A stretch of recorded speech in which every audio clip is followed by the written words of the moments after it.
Hey guys, in today's video I'm going to be talking about how to start loving food and how to stop overeating. Okay, my name is Sebastian. I'm a binge eating recovery coach and a fitness coach, and I've helped hundreds of people fix their binge eating and lose weight. So before we get into this video, I want to talk about my story because I think it's important so you can understand why I'm so passionate about this and why I love to help people with this.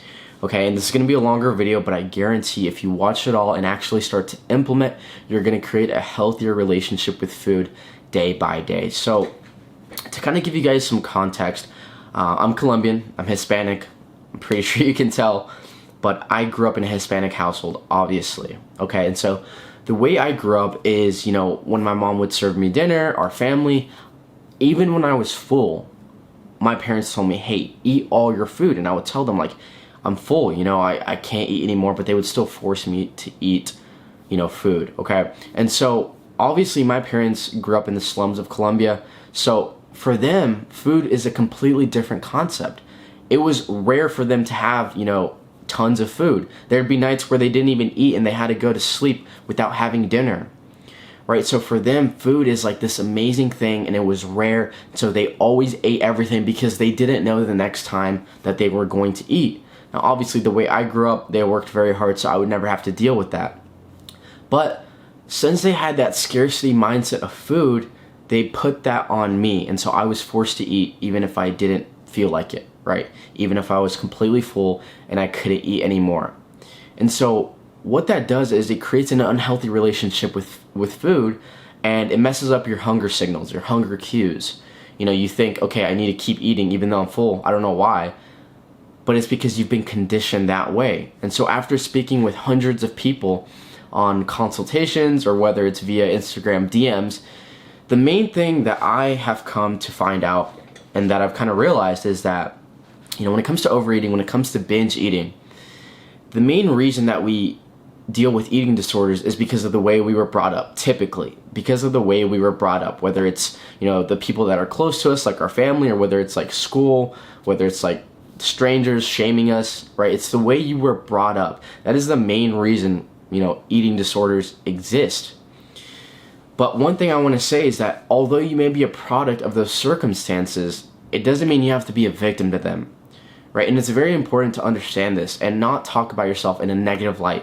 Not say things like, oh, I'm so fat, I'm so lazy, I feel like a piece of shit, I feel lethargic, I feel like I'm never going to get better. Because I'm here to tell you, you are going to get better. And you need to speak about yourself in a positive light, in a positive way. Would you ever let someone say the things that you tell yourself? Would you ever let someone call you fat, lazy, a piece of shit for eating? No. If someone did say that to you, you would immediately cut them out of your life because you realize that's toxic to you. So why do you talk about yourself that way? Okay, you are a human being. You're valued. You are amazing. And whether you may not even believe that, yet you are. And you have a purpose in this life. I think it's the most important thing, whenever you're trying to overcome or accomplish anything, that you have this level of belief that you are going to overcome it or that you are going to achieve something. So I want you to, that's the first mindset I want you to adopt. You are going to get better. Okay, you will. And it's very important that you have that mindset so that you can find the motivation on the days where maybe you don't feel like getting out of bed. Maybe you don't feel like doing anything. You just tell yourself, hey, I'm worthy of being healthy. I'm worthy of this. I'm worthy of going to the gym. I'm worthy of being in a body that I love. I'm worthy of having food that nourishes me.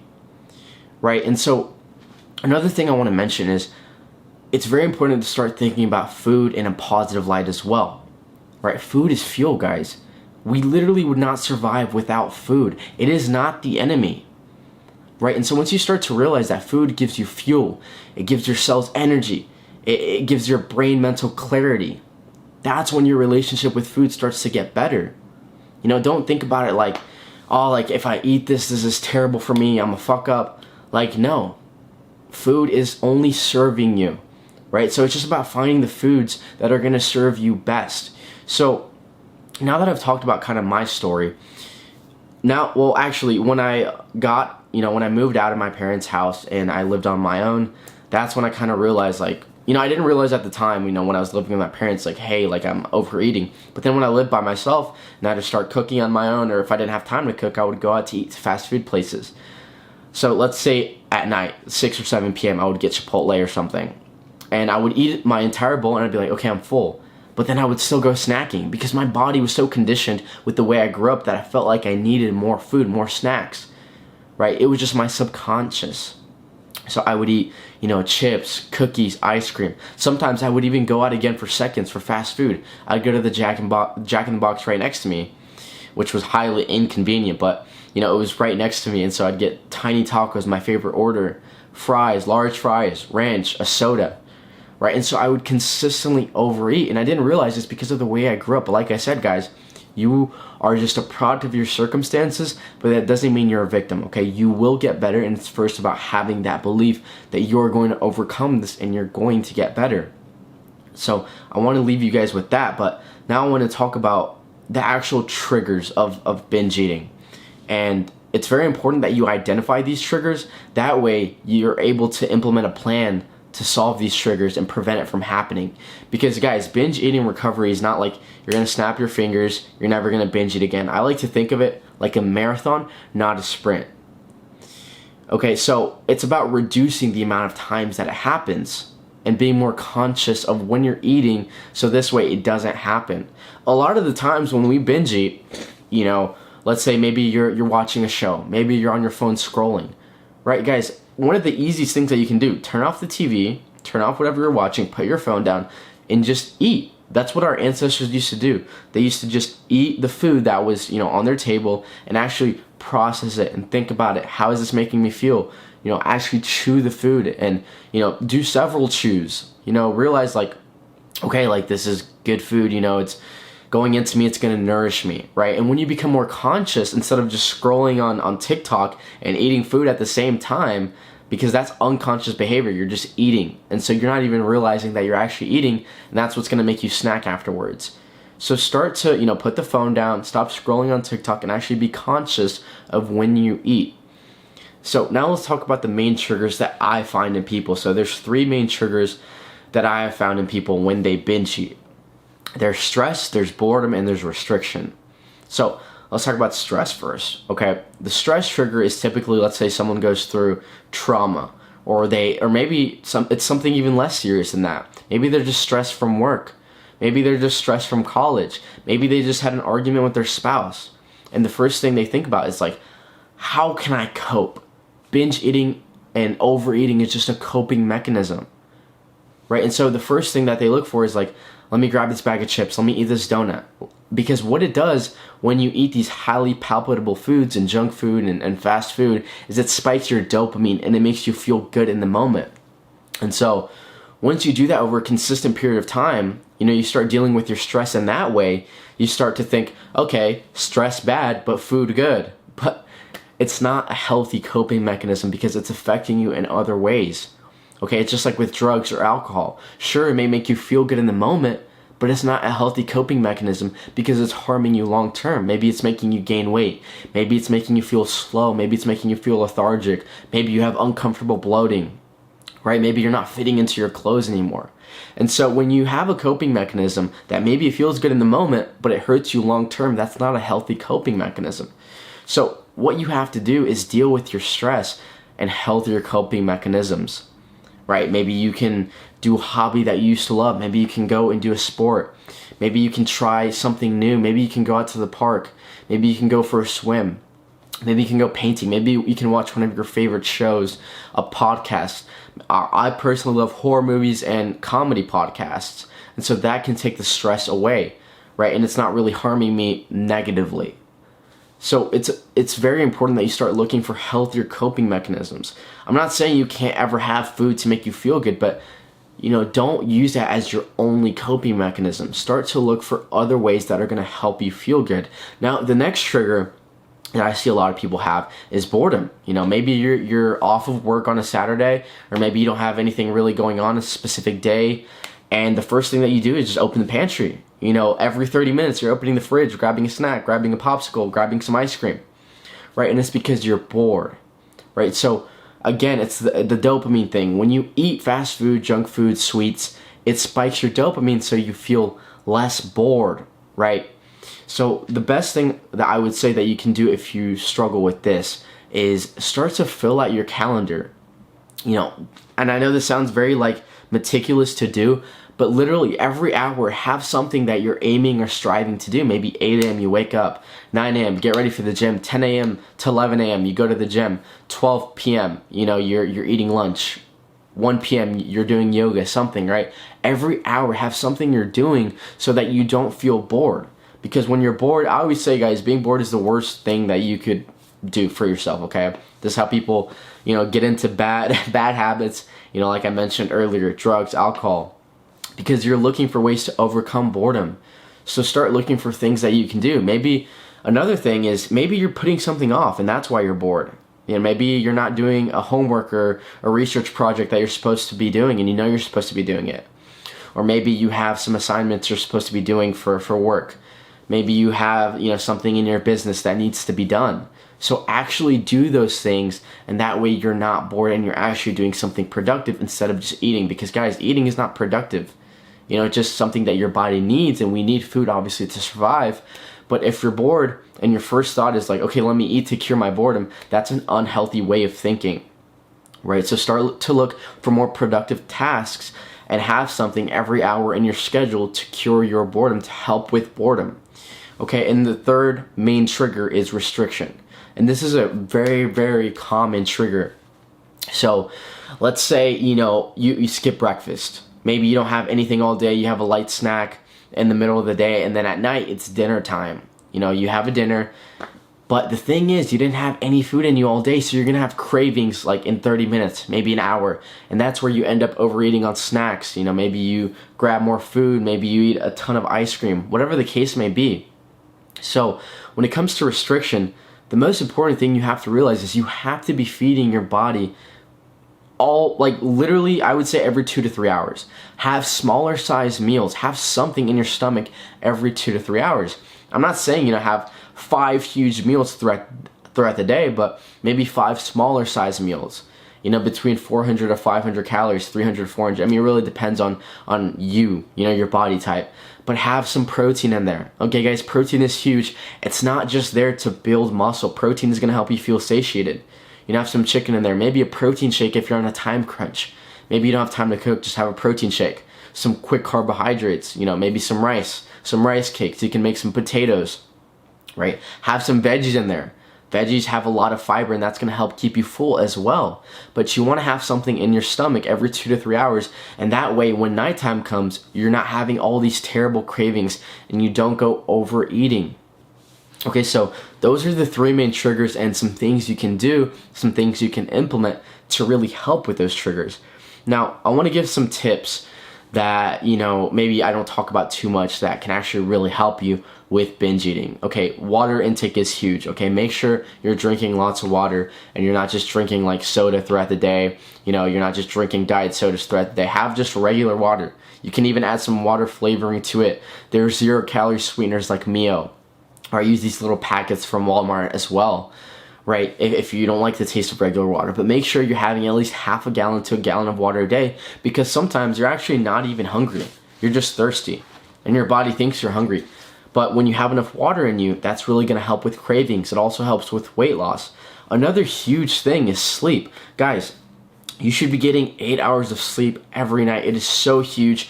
This is the number one thing I tell my clients. If you're not getting enough sleep, there's so many negatives to that, right? But the main thing being is your stress levels are going to be elevated. You're going to be crankier. And so what happens when you're very stressed? The cravings come, right? You're dealing with your stress by overeating, by eating junk food. Another thing is if you don't get enough sleep, your hunger literally increases, right? So that's another terrible thing, because you're going to be getting cravings. You're going to be overeating because your hunger is increasing. When you sleep properly, when you get 8 hours of high quality sleep, your stress levels go down, your hunger goes down, and you can have a nice productive day. You can be full of energy. Another tip is when you are grocery shopping, instead of buying an entire box and I know it's more cost effective. Let's say an entire box of granola bars or gummies. Those are my weakness. Just buy an individual packet, a single pack, right? And I know it's more cost effective to buy in bulk, to buy the box. But guys, as a former binge eater, and maybe you're a binge eater right now, maybe you're an overeater, we know damn well what's gonna happen, right? You're probably gonna end up overeating and eat an entire box of whatever it is you bought in one night. Versus if you just buy the individual packets, you're not really gonna overeat on that. It's a lot harder to overeat because it's just an individual packet, right? And another thing, this is like kind of a mini tip, is like, let's say you're eating gummies or something where it's like many in one pack. Eat one at a time. What I used to do when I was binge eating is I would literally get the gummies and I would just put them in a handful and just eat the entire thing in one chew or a couple chews, right? But if you're actually very purposeful with what you're eating and you just eat one at a time, that's gonna help you again realize like, okay, I'm eating food. I'm not just like doing this to spike my dopamine, to feel good. Like, this has a purpose. I'm eating each one by one, and that can really help. Take time to chew your food and think about what you're eating. Another huge thing, guys, is if you're dealing with cravings, right? This is what I like to call the substitution method, and I talk about it on my Instagram. I teach this to all my clients, is you can look for healthier substitutions for your favorite cravings. So something like ice cream. Let's say a regular pint of Ben & Jerry's has, like 1,400 calories, right? That's insane. That's a lot. Like, that's half of your caloric intake for most people. That's more than half of your caloric intake, if you're at maintenance, if you're just trying to shoot for maintenance calories. So that's a lot of damn calories. So what you can do instead is look for something like Halo Top or a brand called Favorite Day that I really like. An entire pint of that ice cream only has like 300 or 400 calories. Right, so you're not going to gain as much weight, and it's going to cure your cravings. Another huge thing, guys, is fruits. Like, I think fruits are probably the biggest hack. Dude, I'm obsessed with fruits. Like, as a former sweet tooth lover, fruits are my go-to. Like, grapes, I think grapes are probably the best. Like, I could go on and on about fruits, guys, but seriously, grapes are the best fruit to ever exist. Because you can have a lot for a little amount of calories. Like, literally a whole bowl of grapes, only like 50 calories. And they taste so sweet. They taste crunchy if you get the good kind, the ones that pop in your mouth. I love it. They taste like gummies, right? So you can start to look for those healthier substitutions that are going to be better for you if you're on this weight loss journey, if you're trying to stop overeating so much, if you're trying to create a healthier relationship with food, guys. And like I said in the beginning of this, guys, it's about realizing food is not the enemy. It's not. Okay, it's simply about how are you using it. Are you simply using it just to feel better in the moment? Are you simply using it because you're bored? Or are you using it to feel fueled for your day, to feel energized for your day? Food serves a purpose, guys. And it is only going to make your life better when you allow it to make your life better. Like I said, guys, the most important thing that I want you to take out of this video is that you are not a victim to your circumstances, right? You may be a product of them, but the thing is you can turn it around for the better. Whether you grew up with the style of parenting that I grew up with, whether you dealt with some trauma, whether, you have finals coming up or maybe a huge work project that you're stressed about, you can deal with these stresses. You can deal with these things in healthier manners. You have to try to be better, but you first have to believe that you are going to overcome this and that you're going to accomplish anything that you set your mind to. And I truly believe that. I believe in you, even if it seems like you're in the worst place of your life right now. Even if it seems like you're constantly overeating every day, because that's the exact position I was in. I felt like I could never get better. But me constantly telling myself, like I'm constantly binge eating, I'm fat, I'm lazy, I'm like a fat ass, right? That's negative self-talk, guys. Like I said, you wouldn't let anyone talk about you that way. Why are you talking about yourself that way? Speak positive about yourself. You deserve to have a body that you love. You deserve to have a body that you feel comfortable in. You deserve to have control over your food choices. You deserve to be fully present when you eat. Okay, to be healthy, to fit in clothes, and not just fit in clothes, but to feel fully confident when you walk in rooms. When you put on clothes, you should feel like the damn king or queen, whatever you are, right? You should feel awesome about yourself. That's what you deserve, and you will achieve that. But it first starts with that level of belief, guys. I believe in you even if nobody else does. You will overcome this binge eating. You will overcome overeating, and you're going to have the healthiest relationship with food. I just want to leave this with a religious thing. I know not everyone is religious these days, but I'm a Catholic. And I think God would never put you in a situation that you cannot overcome. Maybe if you're not religious, the universe, whatever you want to call it, you would not be put in the situation that you cannot overcome. Everything that is a struggle, everything that is a hardship in your life right now is meant to make you harder, more resilient, more just whatever the case may be, whatever the lesson may be. It is going to make you a better person at the end of it. The obstacle that you go through, that you overcome, is going to leave you a better person when you come out of it. Maybe you don't see why you're dealing with this right now. I didn't know why I was dealing with binge eating, right? I mean, obviously stress, that was the case for me. But I didn't know, like, why do I have to go through this? Why do I feel like I have no control over my food? Why do I feel like I'm the only person in my friend group that is constantly thinking about food, that is constantly overeating? Why am I dealing with that? I didn't see now. I didn't see back then why I was dealing with that, but now I realize it's because I was meant to teach people and to help people overcome this as well. So maybe you don't understand why you're dealing with something, but you will come out of it a stronger person, and maybe you're going to be that person that helps maybe your child, maybe a friend, maybe a family member. You don't know the reason yet, but everything happens for a reason, and I promise you are going to come out of this a better person, and you're going to realize why you had to go through it. But you will get better, guys. I love you all, and if you need any help with binge eating in specific, if you need help, just getting in shape, a gym routine, a meal plan, you can apply for a free consultation call using the first link in the bio. It's just my website, sebastianbedenker.com. If I feel like I can genuinely help you, that's another thing, guys. Like there are many times on consultation calls where if I truly feel like maybe I can't help you, I would never take on someone that I don't feel like I can help. But if I truly feel like, hey, I can help you out, I feel like we can get through this together, then I'll take you on my team. I'll guide you through everything, give you a workout plan, a meal plan, help you with my binge eating recovery course, which is something I created to really help you with binge eating. And we're going to go through it together, and you're going to come out with a healthier relationship with food and overall weight loss. So if you guys are interested, like I said, first link in the description. And even if you can't apply for coaching, I have an entire playlist dedicated to binge eating, to overeating. And like I said, guys, you will get through this. It's not the end of the world. You're going to come out of this stronger. I believe in you. And have a great rest of your day, okay?